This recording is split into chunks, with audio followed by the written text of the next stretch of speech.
Alors très clairement, c'est investir massivement dans les énergies renouvelables, assurer qu'on investisse dedans et puis qu'elles soient indigènes, bien sûr. Et en parallèle à ceci, c'est vraiment travailler sur les économies d'énergie, c'est-à-dire travailler sur la sobriété d'une part et sur l'efficience.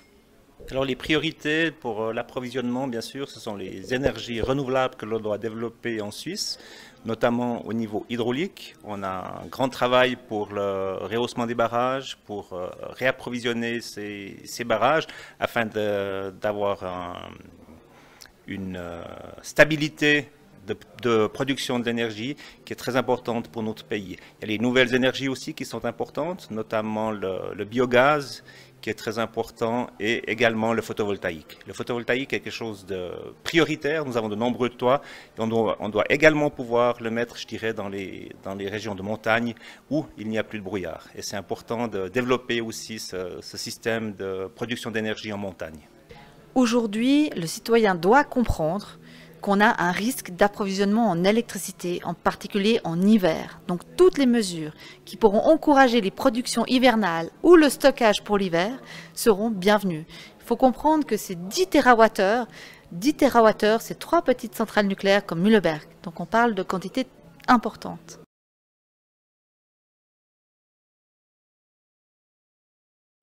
Alors on devrait continuer à travailler sur les prescriptions, notamment sur la question des voitures neuves et leurs émissions de CO2. Mais je pense qu'il y a encore un autre secteur qu'on devrait continuer de travailler, c'est le secteur de la finance, et de réussir à ce que cette finance, la place financière suisse, investisse massivement dans les énergies renouvelables de manière à permettre la transition énergétique. Oui, donc après ce rejet de la loi sur le CO2 par la population suisse, je crois que nous devons prendre de nouvelles mesures, c'est-à-dire des mesures incitatives. Et là, je suis convaincu qu'en incitant le citoyen à prendre des mesures pour l'amélioration de l'énergie de son bâtiment, la meilleure isolation, meilleure production d'énergie, on arrivera à continuer à diminuer notre charge de CO2. Et c'est dans cette direction que je veux aller avec cette nouvelle législation qui viendra. Le rejet de la loi sur le CO2 implique qu'on doit prolonger les mesures qui n'ont pas été contestées ni par les opposants ni par le peuple. Je pense en particulier aux mesures visant les économies d'énergie dans les entreprises. Et puis on doit se remettre au travail très rapidement et comprendre que finalement, il ne faut pas travailler avec des taxes, même si elles sont incitatives, mais travailler plutôt en donnant envie aux gens de faire avec nous cette transition climatique.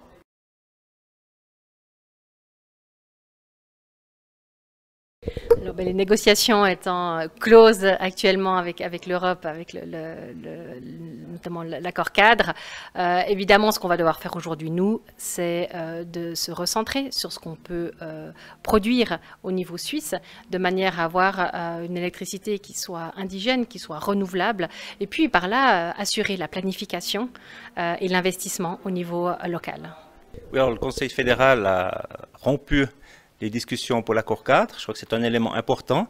Et maintenant, pour l'électricité, je crois qu'on doit recommencer ces négociations. C'est une nouvelle négociation qui commence. Et je crois que la Suisse doit être consciente qu'elle a des atouts à faire valoir et pas se gêner de commencer de nouvelles négociations en donnant ses atouts sur la table afin de trouver un accord pour cette électricité et pour les autres énergies également. Alors aujourd'hui, on est dans le brouillard total avec l'accord cadre de l'Union européenne qui a été enterré, pas d'accord sur l'électricité, on va y aller au coup par coup, on n'a aucune visibilité, je trouve que c'était très amateur de renoncer à cet accord sans savoir à court terme ce que cela va impliquer dans le domaine de l'électricité.